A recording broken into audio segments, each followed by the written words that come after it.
Hey everyone, welcome back to my Achilles recovery journey. My name is Dr. Stacy Barber, also known as the Physio Fix, and I'm going to go over week 21, 22, 23, 24, and into 25 throughout this video today. So there's a lot to cover, and I encourage you, if you're just looking for guidance on something specific, to look at the timestamps below and then just use that for reference on what you want to watch, so you don't have to watch the whole thing in its entirety. Okay, so I have lots of notes because there was a lot going on in this time period, which is really good. There was a lot of good stuff going on, so just so much I wanted to make sure I wrote it all down.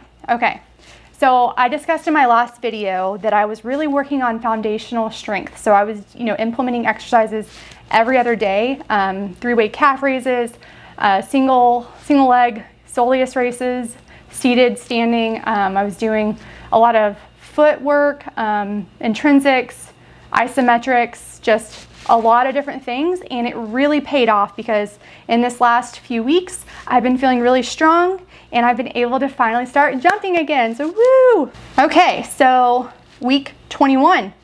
I started box jumping, so I did, double leg box jump. A little bit scary at first. Definitely felt like I was favoring my other side, so I was leaning a little bit more towards that side, and that kind of got better the more repetitions I did. I started with like a little tiny 3-inch box, then went to a 6, then went to a 12, and throughout this phase I've gotten up to an 18. And then also throughout this phase we progressed to single leg jumps, and once again this scared the crap out of me. So I was having a lot of just fear when it went to this, not from the landing, more from the jump off itself, because that's how I originally injured my Achilles. So it brought back a lot of PTSD, and it just felt like I couldn't do the movement like I used to do it, and that alone was frustrating too, because I felt like a motor moron. I just could not figure it out for the life of me. But the more reps I did, once again, it also started to come back. And you'll see from this video here, my physical therapist, Nate, he put like this mini band under my foot, under the forefoot, and he wanted me to try to like push it behind me, so to really focus on that push off and getting that foot into plantar flexion and using those muscles, because those are the muscles that usually you use when you're like jumping and pushing off, and I was not using them, and that cue and that external focus of control really did help a lot. So kudos to Dr. Nate. We did a lot of broad jumps. So broad jumps, like historically, they've been like my favorite thing. I've always been really good at like jumping horizontally and like for a long distance. So those felt really good to do and to start integrating back in. And we just focused on kind of progressing intensity, I guess, because we didn't add weight with them. We just started to, instead of just jumping a little bit, now let's try to jump to this cone. And you'll see like he set up cones for me, and I was trying to, it was really far outside of my reach. There was no way I could have ever gotten there, nor could any Olympian, but the goal was to try to get as close to that cone as possible, and that alone made me push off a little harder, and that's a good way to progress in terms of intensity too. It doesn't always have to be like weight or load related. For calf raises, started off this phase with doing 15 single leg calf raises with Dr. Meghan using 5 pounds, and into this phase doing 25 calf raises single leg with 20 pounds. And I mean, my range is still not as good as the other side, so my heel height isn't as high, but it is getting better. The more I do, the more consistent I am doing these things, the higher it gets. So just keep that in mind too if you're struggling with calf raises, if you're struggling with heel height, that mine is still not the same, but it's getting a lot better. And definitely I noticed that over the last few weeks. Dr. Nate had me doing some like kind of like weight shifting things. So I was using the safety squat bar, and I was going like, so say I'd go up on my right leg, and you can watch the video here, and then I would shift all my weight to the left side and then come down. And then I would go up with most of my weight on the left, shift to the right, and come down. And he had me doing that with like 105 pounds.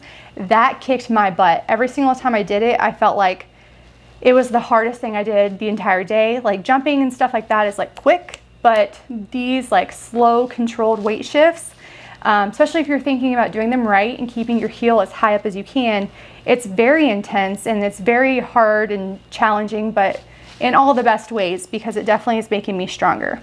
We started doing clean pulls. So as a weightlifter, I want to get back to, doing cleans and snatches and stuff like that. So we started doing clean pulls because what I was noticing when I was just using like an empty bar is that I would try to over pull that clean pull portion where I was supposed to get up on my toes and do that calf raise, because I didn't trust my calf to be able to be strong enough to just stand straight up and do its job. So I would just try to like shift backwards and then just use like momentum to complete the movement. So we started working on clean pulls, started with just the bar, and we've progressed up to about 133 pounds for like sets of 5 at this point. So that's good. It's progressively getting better, and my heel height is getting higher there too. I feel pretty good when I'm wearing my lifting shoes, very stable, because they are made to be very stable too. Obviously, these aren't the shoes that you should be wearing every day because it doesn't allow for a lot of foot movement, because that's not the goal of them. The goal is stability, and it's very rigid, and it doesn't allow for much movement, but it feels really good to do weightlifting stuff in them. Sled pushes. So I started doing some sled pushes, which is one of the things that I thought would kind of help get back to running. It was really hard at first. I was definitely noticing how compensating I was. So I was like kind of pushing off more with that right leg, and my strides were just uneven, and I could feel it, and it was really good feedback. So we did those. I'm doing them kind of in releve, so my heels are up the entire time, which previous to this injury, I don't think that's how I did them. I think I was able to keep my heels down and just kind of push, but things are still different than before, and it's not that it's bad, it's just that's what I'm comfortable doing right now, and that's the position that I'm going to be in to start strengthening. So we got up to probably 150 pounds or so for doing those sled pushes, which was good, and it started to feel a little bit more even as well. We did single leg hops with the front foot elevated, so you'll see the video here. So my front foot is on a box, and I'm just doing like a little pogo hop. This one's really nice because you can offload that leg kind of as much as you want to. You can hold on, you can lean all the way on that front leg and barely put any weight. So it's a really good starting point, especially if you're scared to do single leg hopping, kind of like I was. If you remember, I did have a partial re-rupture around week 13, 14, and the first pop that I felt, I was doing like those hops going side to side, so lateral hops. And then the second time I was also still going side to side lateral hops, but I was using that wedge, and I was doing single leg that time. So hopping movements right now terrify me. So being able to kind of offload those positions was really helpful. We started doing some depth jumps, so like learning how to land, learning how to like absorb force from various heights, starting with 2 legs, starting with 1 leg. You can look at the videos here. Just working on force absorption, which also works on eccentrically controlling that lowering phase of the calf, and also is a way to strengthen the calf and work on building that tendon elasticity again, because we know a lot of stored energy happens in that eccentric phase for the tendon. We did some falling drills. So I was standing on a box, and Dr. Nate would push me forward, and it was unpredictable. So he'd push me this way or forward, and I just had to quickly react and catch myself and push back off. So we're working on the absorption, working on the acceleration, all good things. Those were fine. We started near the end of this phase doing those pogo hops again, which is what I was scared to do. I can say that going side to side is a lot easier, even though that's the first pop that I felt most recently. Doing that, I feel like I could cheat a little bit more when I'm going side to side, so I didn't have to put equal amount of my weight on my left side. So side to side was a lot easier to mentally get over at first, and then we did forward and back too, which is just a little bit harder. I probably am still putting like 40% of my weight on my left and probably 60 on my right, but it's getting closer, and 40% is better than 0, so we'll take it, because I'm still getting stronger, and I'm still progressing in the right direction, and it's not like I have to be perfect in order to do the exercise. The exercise is still effective no matter if you're perfect or not. We worked a lot on in range, so we were noticing obviously that heel height is suffering, it's lacking, it's not the same on the left as it is the right. And so we started to use this band for assistance. So I got this drill. Haley kind of showed me, one of the doctors here, she showed me this drill that she uses, and I took what her drill and I kind of like modified it a little bit. So I was using like 2 sticks, and or near the end, I guess I wasn't using sticks at all, but I would go like into a bent knee calf raise or releve, and then the band was like pulling my foot forward, ankle forward, because the band was right behind my heel. And then it was assisting to get further into that plantar flexion. And then once I was into this position, then I would go ahead and go all the way up into full releve, straighten the leg. And then I would bring the other leg up too. And then I would lift off and then try to keep it there and then slowly eccentrically come down. So really hard to do at first, and I got a lot better at it, but I kind of figured, and I talked to my therapist too, that it seems like my big toe is the biggest problem right now. It doesn't want to like extend all the way. It also doesn't want to flex all the way. So I'm having trouble picking up bigger objects with my toes. So if it's like a bigger like ball or like piece of clothing on the ground, it's hard for me to grip it on that left side. My big toe, my flexor hallucis longus and my flexor digitorum longus, my little toes, are still very weak. So I've been trying to incorporate some of that stuff on my own, like at nighttime or on the weekends. But big toe work, we've been working on mobilizing that a lot, and that's helping. So you can see some examples of how we are mobilizing the big toe.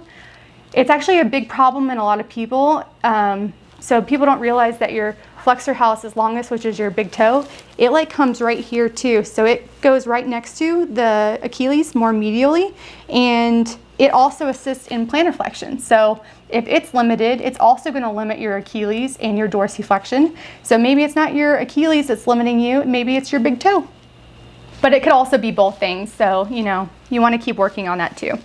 Okay, speaking of dorsiflexion. So we've been working on dorsiflexion finally again. So after I had that flare up and I went into like those wedges, and then I went into my cowgirl boots, everything was in plantar flexion, similar to after surgery.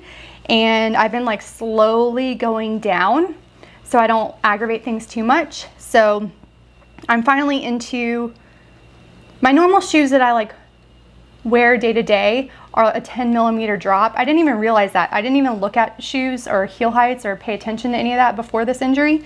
But now looking at things, I'm used to wearing a 10mm drop. So going from 10 to 0, and now like loading that position and working on strengthening from that bottom up position was just causing a lot of like stress early on when I tried to switch shoes. I tried to switch to my Vivos temporarily, and it was not going well because they were too low. So I went back into my 10mm shoes until I found Hokas. So I'm now on that Hoka train. I was doing a lot of research about shoes, a lot of research, like seriously rabbit hole, like oh my gosh. And I found that they've done a lot of research on Hokas specifically, and how that rocker helps to offload the Achilles. So the rocker goes ahead and does like the same job that the Achilles would be doing. So your Achilles doesn't have to work so hard to do that toe off, that push off. And so it's really helpful for people that have Achilles tendinopathy, Achilles ruptures, like people like me. So I decided I was going to get the Hokas. I got the Hoka Bondi shoes, and they are fantastic. The first day I got them, I was able to run. Look at this. I put them on and I was like, I feel like I can do stuff, because it was just putting me in a better position. Obviously, you don't want to rely on this stuff forever. Your body should just be able to do this. But for right now, I am loving the Hokas. So much, in fact, that I also got the Hoka sandals. So they make sandals, and I'm not wearing, or I'm not barefoot at all right now, because once again, I was in plantar flexion for so long, and now I'm just like easing back down that I'm not ready to be barefoot. So anytime I go up and down the stairs, go to the bathroom, I put shoes on, and I was getting so sick of putting my like tennis shoes on and how long that would take. So I got these sandals, which had that same rocker sole, and they're awesome. So look into those if you haven't already. I definitely recommend them. A lot of people like hike or trail and do trails with them. I didn't get the trail ones. I just got like the everyday ones so I could wear while I'm working with patients. So with that, those are actually a 4mm drop, those Hokas, and I started wearing those probably week 21, and I wore them for probably just by themselves for 2 weeks maybe straight. And then I've been dropping into, so I looked at all of my shoes. I looked at all of the heel heights of all the shoes, a heel drop, and we found out that the Metcons that I have are roughly a 6. So I'm using the Hokas, which are supposed to be a 4, but with the rocker, it's kind of like a 12. And I'm doing those one day, and then the alternating day, I would do the Metcons right now, Nike Metcons, which is a 6. So I'll go 12, 6, 12, 6, 12, 6, and I'm doing that for probably 2 weeks. It's been about a week, and just once again, I'm trying to like slowly transition down. So the next step for me would be to still wear the Metcons for one day, and then do something that's like more like a 4 or a 2, or even a 0, and just alternate those.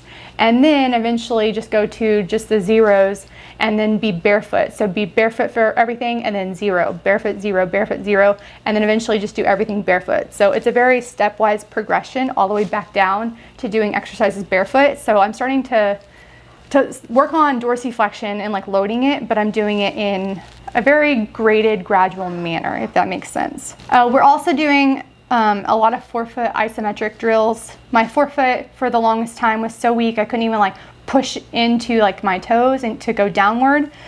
So look at all these cool drills that I'm doing with like a floating heel. They're really cool, and I've definitely noticed a huge difference that they are making. I definitely feel a lot stronger, and I think I'm surprising my physical therapist with how strong it's getting so quickly too, because I'm able to do harder and harder things all the time, which is really cool. So I have 2 physical therapists right now. I think I've mentioned this. I have Dr. Nate and Dr. Meghan. So Meghan I've been working with since the beginning, and the last probably 8 or so weeks I've been working, maybe even like 12 or so weeks with Nate too.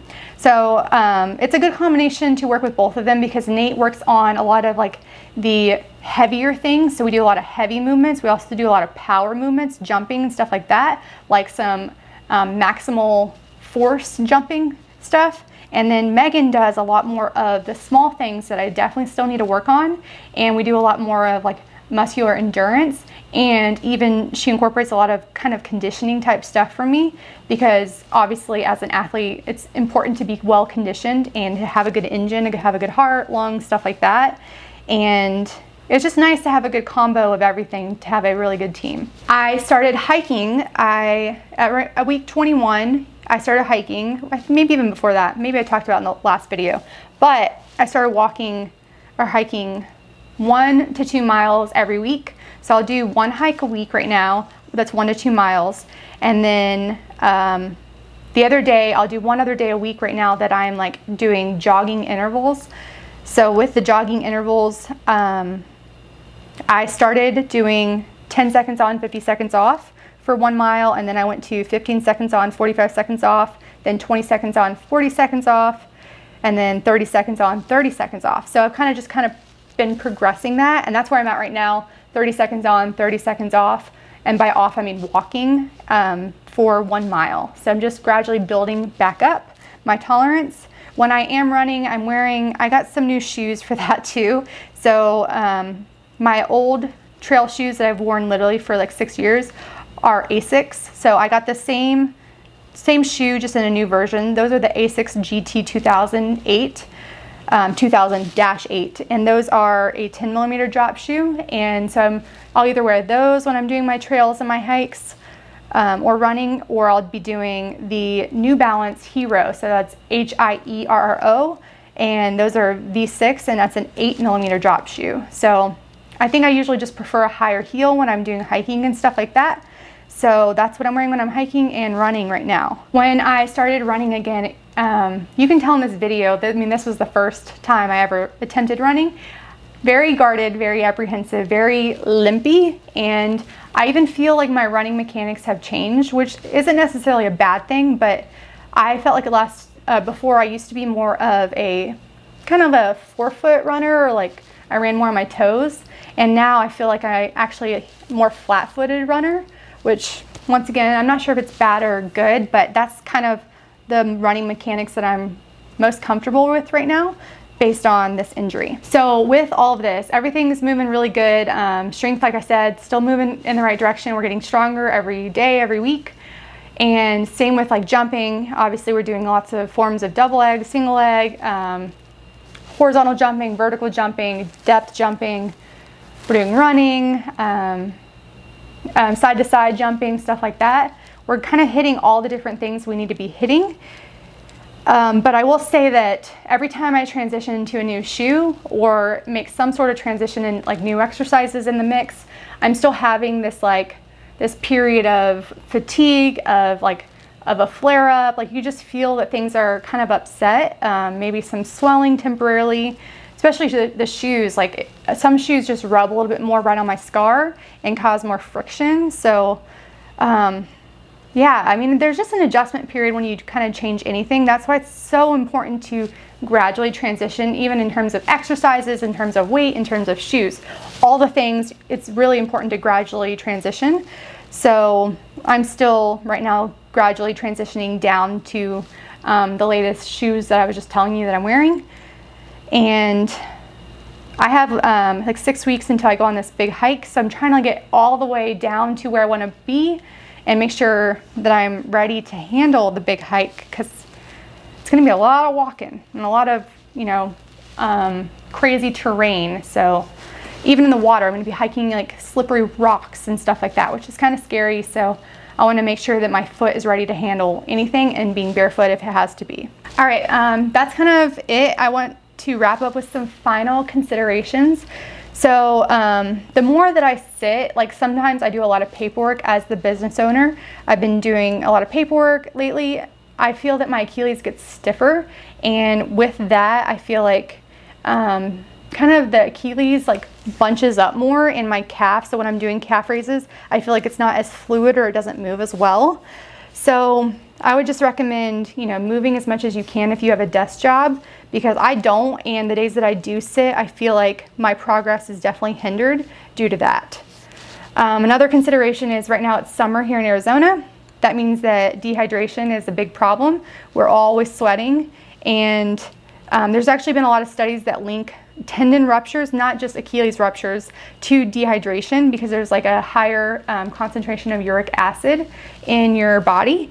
So you just got to make sure that you're getting enough water, and not just water, but electrolytes too, magnesium, potassium, sodium. All of those things are important. Obviously, tendons need water too for hydration, because that's the environment that they like to live in as well. Last thing is females. This one's for you guys. You can go ahead and head on out if you're still hanging around.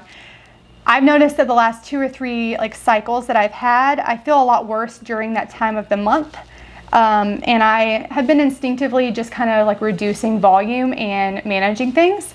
So that's something to consider as well throughout your recovery. Make sure that you're listening to your body and reduce the workload when you need to. Anyways, I hope you enjoyed this episode, and if you have any questions at all, go ahead and post them below, and I cannot wait to share the next part of my journey with you all. Bye.